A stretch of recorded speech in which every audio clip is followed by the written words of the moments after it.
สวัสดีจ้าพ่อแม่พี่น้องมามื้อนี้มาแกงหน่อไม้น้ำกัน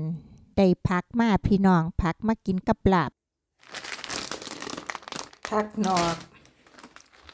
ผักสะเดาอันนี้ว่าสิแกงหน่อไม้ใส่ผักหอมๆอันนี้เอามาไว้ถ้าอ้อมใส่หอยบามื้ออื่นบ่ไปเฮ็ดงานสิไปเยี่ยมผู้เฒ่าสิกินผักเหม็นกลับมาจากโรงพยาบาลอันนี้หน่อไม้แต่ปีไก่เด้อพี่น้องปีไก่ก็บ่มันปีไก่แหละเนาะหน้าร้อนปีที่แล้วสิไปเก็บหน่อไม้ไปหาหน่อไม้กับไอ้สีดาเนี่ยพี่น้องเหลืออยู่2ถุงสิเอามาแกงฮ้อนๆสดแกงใส่ผักขาแกงใส่เห็ดหูหนูแกงใส่บักฟักทองฝรั่งน้ำนี่พี่น้องบักฟักทองฝรั่งเด้อนี่เด้ออันสีเหลืองจังสีกับมันเด้อแกงใส่เห็ดหูหนูแน่ใส่ผักขาน้ำพี่น้องไอ้สีดาบ่อยู่มื้อนี่แกงไรเพื่อนบ้านก่อนผู้ใดลงมาทางไตถือกินผักขาข่อยทางดังปอดๆอยู่ว่าบ่เป็นแล้วเนาะเดี๋ยวแกงแล้วจังสิไปเปิดหน้าต่างพี่น้องเพราะว่าถ้าเปิดเครื่องดูดกินขึ้นเนี่ยมันก็สิดังโพดก็เลยบ่เปิดเดี๋ยวแกงแล้วจังสิเปิดพี่น้อง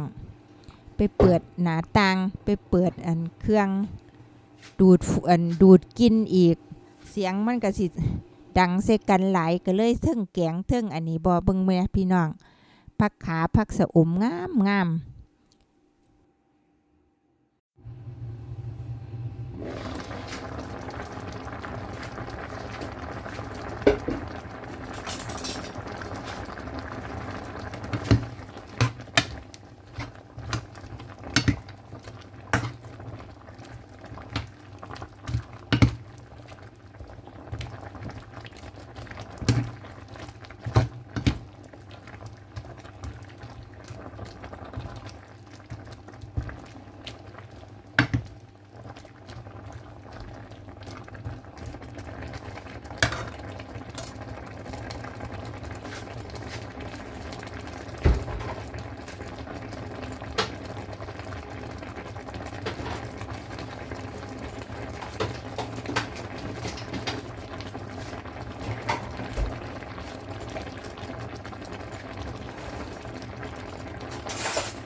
มาพี่น้องแล้ว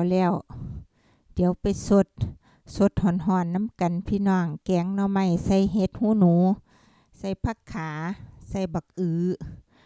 อฝรั่งเด้อมันอยู่เด้อบักอือก็ได้